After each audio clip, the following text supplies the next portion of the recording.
స్వామీజీ గారికి నమస్కారం. నేను ఇక్కడికి రాకముందు ఈ విషయాల గురించి నాకు అంత ఐడియా లేదు. కానీ ఇక్కడికి వచ్చినాక పిల్లలతో ఎలా ఉండాలి, పెద్దవాళ్ళతో ఎలా ఉండాలి, మన ఫ్రెండ్స్తో ఎలా ఉండాలి అనేది చాలా విషయాల వరకు నేర్చుకున్నాను. పిల్లలకి స్కూల్స్లో, కాలేజెస్లో మనం ఎలా చెప్పాలనేది నేర్చుకున్నాం.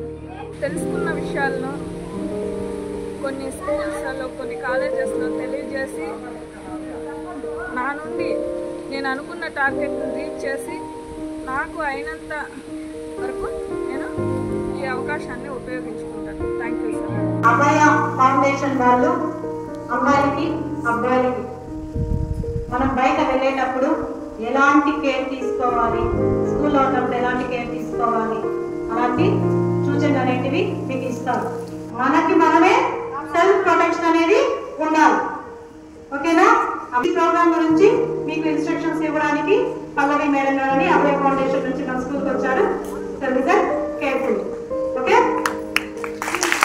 సరే, మనల్ని మనం ఎట్లా ప్రొటెక్ట్ చేసుకోవాలి అనే దాని నుంచి అభయ బాలిక నుంచి మనము 10 పాయింట్స్ ఉన్నాయి. 10 పాయింట్స్ గురించి మనం తెలుసుకుందామా? అభయ అనే సంస్థను ఏర్పాటు చేస్తున్నారు. అప్పటి నుంచి ఇప్పటి వరకు 10 లక్షల మందికి ఆయన స్ఫూర్తిగా నిలిచినాడు. బాలచంద్ర స్వామీజీ. ఆయనకోసారి క్లాస్ కొట్టామా?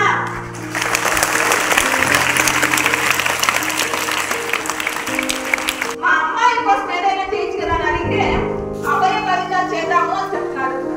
ఏమంటే అభయ బాలిక అంటే అమ్మాయిలకు అవేర్నెస్ కల్పించడం. ఇప్పుడు మనం చూసినట్టయితే బయట చాలా జరుగుతున్నాయి. చనిపోవడాలు, పక్కన వాళ్ళకి చెప్పుకోలేక వాళ్ళ మెంటల్ గా ఇదైపోవడాలు అట్లాంటివి జరుగుతున్నాయి. అలాంటివి జరగకుండా ఆపడానికి జూలై 1 నుంచి స్టార్ట్ చేస్తాం. మన స్కూల్లో మనందరికీ సేఫ్టీ కావాలి కదా.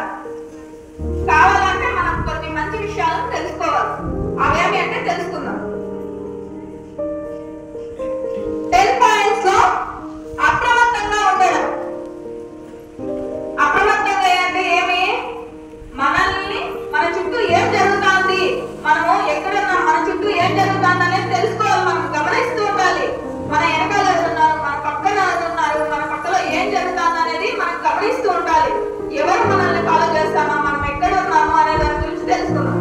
గుర్తొచ్చు పెట్టచ్చు చాలాసార్లు చెప్పా, గుర్తుందా? అది అమ్మాయిలకి, అబ్బాయిలకి అందరికీ వర్తిస్తుంది. ఎవరు కూడా మిమ్మల్ని తాకకూడదు. అలా ఏదైనా చేస్తున్నారంటే ఏం చేయాలి? వెంటనే గట్టిగా అరవాలి. అరిచి చుట్టుపక్కల ఎవరో ఉంటారు కదా, వాళ్ళకి చెప్పాలి.